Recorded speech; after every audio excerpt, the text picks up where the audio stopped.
안녕하세요. 김석일 목사와 함께하는 천국의 이정표 39번째 시간이 되겠습니다. 지난 시간에는 이 소아시아 7교회 요한계시록의 이제 1장에서 7장인 서론 속에 들어있는 2장, 3장 교회 점검에 대한 개론적 이야기를 좀 나눴습니다.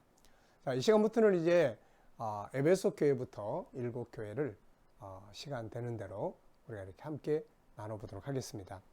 자, 여러분, 에베소 교회 그러면 뭐가 생각이 나십니까? 에베소 교회. 네, 에베소 교회. 에베소 아마 성지순례를 해보신 분들 계실 것이고, 그 에베소 그러면 뭐 많이 생각나는 게 많이 있지 않습니까? 뭐 성경도 에베소서도 있고, 네, 그리고 사도 요한이 목회하다가 귀양간 바로 그 현장이기도 하고. 지금 이 에베소에 가서 보면은 그때 당시에 그 도시는 다 지금은 지진으로 다 화산으로 다 이렇게 망가져 가지고 지금은 다 이제 유적지로만 남아 있죠. 그리고 인근에 이제 도시가 형성이 돼 있습니다. 자, 본문 말씀은 이제 2장 1절부터 7절까지의 내용입니다. 2장 1절부터 7절까지. 그래서 요 2장 1절부터 이제 7절까지가 바로 에베소 교회를 점검하시는 주님의 이제 점검의 내용입니다. 네, 그래서 이 에베소 교회가 어떤 장점과 단점을 가지고 있는지 이것을 보면서 오늘 우리 교회들을 한번 점검해보는 시간을 갖도록 하겠습니다. 자, 이 에베소 교회는 에베소 지역은 당시에 이 법적으로는 이제 정해진 건 수도가 소아시아의 수도가 버가모였는데 이 현실적으로는 이 지역 에베소가 수도 역할을 했습니다. 그래서 경제적, 정치적, 또 사상적 이런 수도적 역할을 했던 거죠. 그래서 이 에베소 지역에는 황제를 숭배하는 그런 신녀뿐만 아니라 또 아주 엄청난 아데미 여신을 숭배하던 그런 신전들이 아주 엄청나게 큰 신전의 흔적들이 지금도 남아 있습니다. 자, 이곳에 이제 에베소 교회가 시작이 된 것은 바로 사도 바울이 제 3차 선교 여행 때 2차 선교 여행을 마치면서 잠깐 들렀다 오고 그 다음에 3차 선교 여행의 중심지를 에베소로 삼았죠. 사도행전 19장, 18장 하반부와 19장부터의 이야기입니다. 그래서 바울이 여기서 오랜 기간 동안 에베소 교회를 참 잘 양육을 했습니다. 그리고 이 에베소 교회가 바울이 그렇게 중요하게 여긴 것은 이곳을 중심으로 해서 수많은 소아시아의 사상들이 다 이리 들어오고 여기서 나갑니다. 그 여기서 복음을 들었던 제자들이 가서 복음을 전하면서 또 교회를 세우기도 하고 그런 교회 중에 하나가 골로새 교회입니다. 그래서 이 에베소 교회가 아주 진리 위에 굳게 설 수 있도록 여기가 흔들려 버리면 이단들이나 뭐 여러 가지 일들로 흔들려 버리면은 주변에 잘못된 사상들이 퍼져나갈 수 있고 그래서 바울이 에베소 교회에 굉장히 애착을 갖고 사역을 했던 곳이죠. 그래서 나중에는 이제 이 바울이 뒤에 이 교회를 누구한테 맡깁니까? 바로 이제 디모데에게 맡기게 되죠. 성경 박사죠, 디모데. 영적으로 제일 어떻게 보면 믿을 수 있는 사람 중에 하나, 바로 디모데에게 이 교회를 양육하게 하죠. 그래서 디모데 전서 1장이나 또 바울 사도가 그곳을 보면 바울이 이 에베소의 디모데를 일하게 한 이유와 목적들을 쭉 이야기를 합니다. 진리를 바로 세우기 위해서라고 이야기를 하죠. 그리고 난 다음에는 이 교회를 누가 또 이제 심으로 하게 되냐면 사도 요한이 또 이 교회에서 일을 해요. 에베소 교회를. 그러니까 바울, 디모데, 사도 요한. 그러니까 아주 엄청난 아주 진리의 그 분명한 터가 세워져 있는 교회가 바로 이 에베소 교회입니다. 이게 바울, 디모데, 또 사도 요한. 네. 자, 그래서 이런 교회의 장점은 뭐고 문제점은 뭔가. 네. 그래서 예수님께서 이 교회를 찾아오셨어요. 첫 번째 교회로 세운 거예요. 그래서 이 교회를 찾아오신 이제 나타나신 주님의 모습을 보면은 이렇게 돼 있어요. 에베소 교회 사자에게 편지하라. 오른손에 있는 7별을 붙잡고 7 금조태 사이를 거니시니가 이르시되. 이걸 가만히 생각을 해보면 7별은 19절 1장 19절에 보면은 일곱 교회 사자라고 이야기를 해요. 오늘날로 말하면은 교회를 이끌어가는 주의 종들을 가리키는 말이죠. 목회자들. 또 일곱 금쪽대 사이, 요거는 일곱 교회입니다. 그래서 일곱 교회 사이로 다니시면서 일곱 교회를 통치하시고, 그리고 오른손에 있는 일곱 별을 잡았다. 이것은 주의 종들을 오른손에 붙잡고 일하고 계시는 분으로 나타나고 있는 거예요. 이 내용을 보면은 이 교회의 문제점이 무엇인지를 대강 알 수가 있습니다. 네. 주의 종들을 오른손에 붙잡고 나타나시는 모습. 내 종들은 내가 붙잡고 일하는 사람들이야. 이것을 보여주시려고 하는 거죠. 어떤 문제 때문에 이런 모습으로 나타나셨을까요? 자, 그러면은 그 뒤에 이제 나오는 부분들에 대해서 한번 보겠습니다. 일단은 예수님은 각 교회의 장점들을 먼저 말씀하세요. 이게 참 좋은 관계 방법입니다. 다른 사람하고 대화 나눌 때, 또 누구와 관계를 가질 때 처음부터 문제점부터 이야기를 하고 단점부터 이야기를 하고 이것부터 뜯어 고쳐 이러면 관계가 깨져버려요. 부모 자식 간에도. 그래서 먼저 좋은 점, 고마운 점들을 찾아서 먼저 말씀을 해주십니다. 우리도 이런 방식으로 하면 좋은 관계를 유지하면서도 문제를 해결해 갈 수가 있게 되는 거죠. 자, 그러면은 이 교회의 장점은 2절부터 3절 그리고 6절에 잘 나타나고 있습니다. 내가 너의 행위와 수고와 내 인내를 알고 악한 자들을 용납하지 아니한 것과 자칭 사도라 하되 아닌 자들을 시험하여 그의 거짓된 것을 네가 드러낸 것과 또 내가 참고 내 이름을 위하여 견디고 게으르지 아니한 것을 아노라. 이 교재 181페이지 이야기입니다. 자, 2장 6절에는 내게 이것이 있으니 네가 니골라당의 행위를 미워하는도다. 나도 이것을 미워하노라. 자, 여기 보면은 굉장히 좋은 점을 가지고 있어요. 그게 뭐냐면 수고와 인내. 뭔가 일하는 교회예요. 뭔가 봉사하는 교회예요. 뭔가 섬기고 일하는, 이게 아주 활동적인 교회예요. 이게 멈춰버린 교회가 아니라 하나님의 나라를 위해서, 말씀을 이루기 위해서, 복음을 위해서 열심히 일하는 교회입니다. 이 교회가 수고와 인내. 그 다음에는 악한 자들 용납지 아니했어요. 자칭 사도라 하되 아닌 자들을 시험하여 거짓된 걸 드러내. 오늘날로 말하면 이단이 들어올 수가 없는 교회예요. 들어와서 뭔 이야기하면 저건 아니야. 네, 그럴 수밖에 없잖아요. 이 교회가 바울, 디모데, 사도 요한에게 배우고 듣고 가르침을 받은 교회 아닙니까? 그러니까 이 교회는 누가 와서 뭘 이야기를 하면 다 구분을 해. 저거 아니야. 저건 진리가 아니야. 저 틀렸어. 네. 요즘에 우리 교인들에게 이게 좀 필요합니다.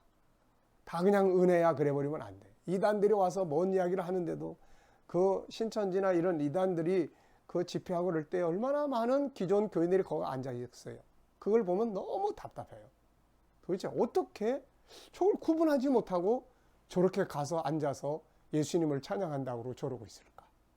진리가 약하기 때문에 그런 거예요. 그래서 이 교회는 그걸 구분해내는 교회입니다. 진리 위에 굳게 서 있는 교회예요. 그 다음에 내 이름을 위하여 견디고 게으르지 아니한 것. 앞서 말씀드린 것처럼 굉장히 부지런하게 봉사하고 헌신하고 했던 교회입니다. 아주 좋은 점들이죠. 이 교회는.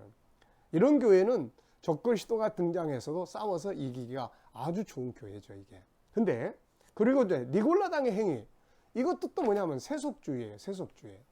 니골라는 뭐 여러 가지 견해가 있습니다만은 그 중에 하나는 사도행전 6장에 초대교회 때 이 집사로 세움받은 사람인데 점점점 물질주의화 해가지고 결국 세상에 물질주의화돼서 타락한 그런 사람으로 이렇게 또 이야기합니다. 그러니까 세속주의예요. 먹고 마시고 즐기고 뭐 놀고 타락하고, 교회가 이런 쪽으로 가면 안 되잖아요. 이거. 근데 이런 것들을 구분해서 저건 세속주의야, 저건 안 돼, 교회가 가는 복음 정신이 아니야, 이거 구분하고 이거 미워하는 거예요. 얼마나 좋은 정신입니까 이게.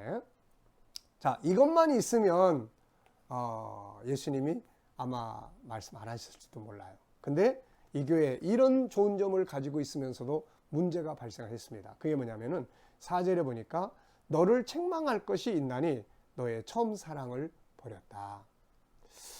자, 이 처음 사랑, 예수님이 나타나신 모습을 쭉 보면서 이 처음 사랑, 이게 과연 뭘까? 네. 그저 우리가 정확한 뜻은 주님만 아시겠지만 사랑이라는 거, 진리와 사랑은 같이 가야 될 이 자전거의 두 바퀴와 같아요. 진리만 있으면 옳고 그른 걸 분별하는데 막 정죄를 많이 합니다. 저 틀렸어, 저건 아니야, 막 정죄를 많이 해요. 근데 또 사랑이 없으면은 사랑만 있으면 이단들이 들어와도 그냥 다 은혜로 받아들여, 다 이렇게 돼서 나중에 그냥 타락해버리고 곁길로 가버려요, 이게. 그래서 반드시 이 진리와, 잘못할 수 있잖아요. 그럼 그걸 덮어줄 수 있어야 되는 사랑이 필요해요. 옳고 그른 건 구분하고. 그래서 진리와 사랑은 같이 가야 되는 자전거의 두 바퀴와 같습니다. 근데 이게 좋아하기가 굉장히 어려워요. 우리가 성경을 좀 많이 아는 사람은 이게 사랑의 은혜를 가져야 돼요. 그래야 옳고 그른 것만 막 따지지 않고 덮어주고 용납해서 살려낼 수가 있는 거거든요. 반대로 또 사랑 그러면서 그냥 은혜야, 모든 게 다 괜찮아, 죄를 졌어도 그럴 수도 있지 뭐 이러고 지나가면은 진리가 훼손되는 거예요. 그러면 나중에 다 세속화되고 타락해버려요. 그래서 진리와 사랑이 같이 가야 된다. 그렇다면 이 사랑은 과연 뭘까, 여기서? 네, 그냥 세 가지로 이렇게 정리를 해보겠습니다. 하나는 그 주님께 가졌던 처음 신앙, 처음 열정. 우리가 첫 번째 사랑, 연애할 때 그런 사랑, 신앙생활 처음 할 때 그런 간절함과 열정, 이런 거 있잖아요. 사명 처음 감당할 때 막 간절한 열정, 요게 좀 식어질 수 있고, 자, 그 다음에 두 번째는 성도들끼리 앞서 말씀드린 것처럼 서로 진리를 말하고 올바른 것을 구분하고 하다 보니까 성도들끼리의 사랑, 덮어주고 용납하는 것, 요게 좀 약해질 수 있다. 요거 회복해야 된다는 거고, 세 번째 우리가 하나 기억해야 될 것은 앞에서 주님께서 주의 종들을 오른손에 붙잡고 나타나고 있어요.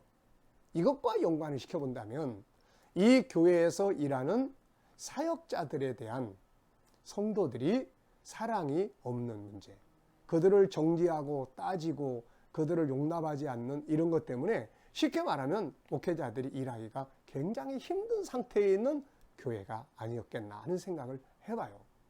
그럴 수밖에 없는 게 바울, 디모데, 요한 이 이외의 사역자는 주의 종들로 여기질 않는 거예요. 그리고 그들이 뭐 조금만 설교를 잘못하면 저게 설교야? 조금만 뭐 딴소리하면 저건 잘못된 거 아니야? 그리고 용납이 안 돼. 그러니까 목회자들이 소신껏 이 교회를 이끌어 갈 수가 없는 거예요. 항상 지적하고 발목 잡고 뒤에서 수근수근거리고 이 문제도 있지 않겠나 싶어요. 그래서 예수님께서 주의 종들은 내가 오른손에 이렇게 붙들고 일하는 내 종들이야. 그러니까 너희들이 그렇게 하면 안 돼. 이런 것을 나타내 주시지 않았을까 하는 거예요. 그 이유가 뭐냐면은 뒤에 가보면 이제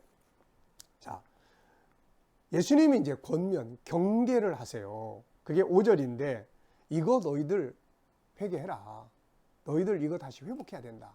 왜? 그렇지 않으면은 촛대를 그 자리에서 옮기겠다. 참 이게 의미가 많은 말이에요. 사명의 촛대, 교회가 가야 될 사명의 촛대를 옮겨버려요. 성경에서 사명의 촛대가 옮긴 사람들 많이 있잖아요. 엘리 제사장의 사명이 어디로 갑니까? 사무엘에게 가고, 다윗의 사울의 사명의 촛대가 다윗에게 넘어가고, 다 나중에 사명의 촛대가 넘어가니까 망해버렸잖아요. 교회가 사명의 촛대가 다른 곳으로 옮겨간다? 그럼 이 교회는 존재할 이유가 없어져요. 나중에 없어져 버리는 거죠. 그런데 그 중에 이유 하나가 성도들이 주의 종들에 대한 사랑과 포용과 용납과 이해와 함께 해주는 이것이 없으면 주의 종들이 일을 할 수가 없어요. 그래서 교회가 앞으로 가지 못합니다. 나아가지 못하는 거예요. 뒤로 가버려요. 그래서 교회의 존재의 가치가 사라져 버리는 거죠. 그래서 이런 부분을 하나 생각을 해 볼 수 있습니다. 자, 그러면서 이제 예수님께서 약속을 하세요. 자, 이기는 자는 너희가 이제 이 부분을 고쳐라. 이 부족한 부분을, 잘하는 부분은 이것이고 이 문제점은 이건데 이 부분만 좀 잘 고쳐라. 꼭 이겨야 돼. 이기면 하나님의 낙원에서 생명나무의 가시를 줘서 먹게 할 거다. 하나님 나라의 영광을 누리게 한다는 말씀입니다. 자, 에베소 교회를 통해서 우리가 꼭 기억해야 할 건 진리와 그 다음에 사랑.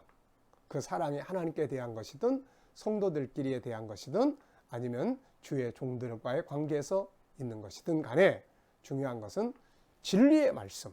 이게 굳게 서야 되고 사랑의 공동체를 사랑의 정신을 가져야 되는 것. 이 두 개가 세상을 이기고 주님 앞에 섰을 때 생명나무의 과실을 먹을 수 있는 그런 승리에 합당한 교회와 성도가 될 수 있습니다. 에베소 교회의 교훈을 잘 기억할 수 있기 바랍니다. 장점을 기억하시고 단점을 기억해 보시기 바랍니다. 자, 에베소 교회에 대한 말씀은 여기서 마치도록 하겠습니다. 감사합니다.